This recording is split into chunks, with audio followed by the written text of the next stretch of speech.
नमस्कार प्रिय छात्रों, फिजिक्स गाइडलाइन में आपका पुनः एक बार स्वागत है। आज हम चर्चा करेंगे कक्षा 12वीं भौतिकी के इकाई 2 धारा विद्युत। तो यहाँ पर हम विद्युत धारा की परिभाषा निकालें उसके पहले हम इस चित्र पर चर्चा करते हैं। जैसे मान लीजिए कि इस चित्र में ए और बी दो आवेशित पृथक्कृत चालक है। चालक ए का विभव अधिक है और चालक बी का विभव कम है। यदि हम इन दोनों चालकों को किसी तार के द्वारा आपस में जोड़ देते हैं तो आवेश हमेशा अधिक विभव वाले चालक ए से कम विभव वाले चालक बी की ओर प्रवाहित होती है और यह प्रवाह तब तक जारी रहता है जब तक कि दोनों चालकों की विभव एक समान ना हो जाए। अर्थात इस स्थिति में दोनों चालकों में आवेश का प्रवाह रुक जाता है। लेकिन यदि हम इन दोनों चालकों के बीच में विभवांतर बनाकर रखें तो इस चालक तार में आवेश का प्रवाह लगातार जारी रहेगा। आवेश के प्रवाह से ही विद्युत धारा का निर्माण होता है। अर्थात कहने का मतलब ये है कि यदि कोई आवेश चालक के एक सिरे से दूसरे सिरे तक प्रवाहित होता है तो आवेश किसी प्रवाह को ही हम कहते हैं विद्युत धारा। तो वास्तव में विद्युत धारा की परिभाषा क्या होगी, इसके लिए हम यहाँ पर इस चित्र के आधार पर हम परिभाषा बनाते हैं तो पता चलता है कि किसी चालक के किसी परिच्छेद से आवेश प्रवाह की दर को विद्युत धारा कहते हैं। या इसी को हम दूसरे रूप में इस प्रकार से भी लिख सकते हैं कि किसी चालक के किसी परिच्छेद से एकांक समय में प्रवाहित होने वाली आवेश की मात्रा को विद्युत धारा कहते हैं। अतः यदि हम सूत्र के रूप में लिखें तो विद्युत धारा बराबर हम लिख सकते हैं आवेश बटे समय। और विद्युत धारा को हमेशा हम कैपिटल आई से प्रदर्शित करते हैं। तो यदि मान लीजिए कि टी समय में इस चालक के किसी परिच्छेद से आवेश क्यू मात्रा प्रवाहित होता है तो उस चालक में बहने वाली धारा को हम सूत्र के रूप में लिख सकते हैं I बराबर Q अपॉन T। अब इस विद्युत धारा का ये मुख्य सूत्र है।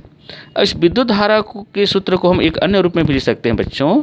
जैसे हम मान लीजिए कि किसी चालक के परिच्छेद से t सेकंड में, इस जो चालक है इसके परिच्छेद से t सेकंड में n इलेक्ट्रॉन गुजरते हैं तो उस चालक में t सेकंड में गुजरने वाले आवेश की जो कुल मात्रा होगी वह होगी Q बराबर NE, जहाँ E एक इलेक्ट्रॉन पर आवेश है।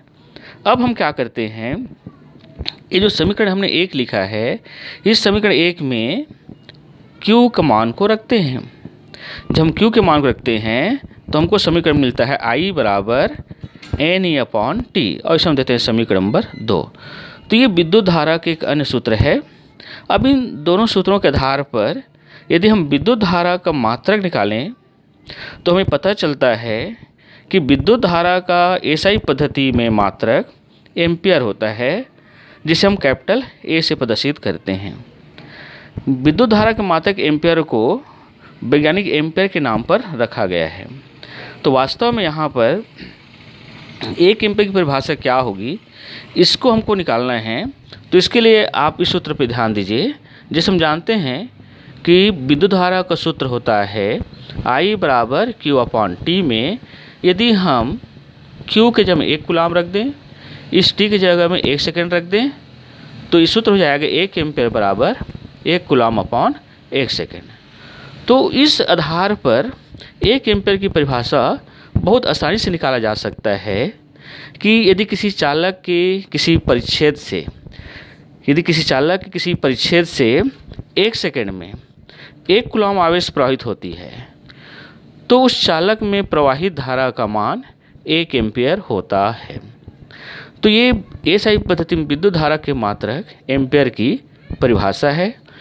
इसके साथ ही साथ मैं आपको ये भी बताना चाहूँगा कि विद्युत धारा का सीजीएस पद्धति में जो मात्रक होता है वो 1 एम्पीयर होता है, जिसे हम विद्युत चुंबकीय मात्रक के रूप में भी इसको व्यक्त करते हैं, जहां आप 1 एम्पीयर बराबर लिख सकते हैं 1/10 विद्युत चुंबकीय मात्रक। और ये बच्चों आप ये भी ध्यान रखिएगा कि विद्युत धारा एक अदिश राशि होता है। हालांकि हम किसी विद्युत परिपथ से तीर के द्वारा व्यक्त करते हैं, लेकिन उसकी दिशा को बताने के लिए, लेकिन इसको हम विद्युत धारा को अदिश राशि मानते हैं। और इस विद्युत धारा का जो यूनिट सूत्र होता है वो सूत्र हम धारा के सूत्र I बराबर Q/T से निकालें, अर्थात कहने का मतलब आवेश बटे समय से निकालें, तो हम जानते हैं आवेश का विमाएँ होती है AT और समय का T। यदि इन दोनों को हम सॉल्व करें तो यूनिट सूत्र के लिख सकते हैं M0 L0 T0 A।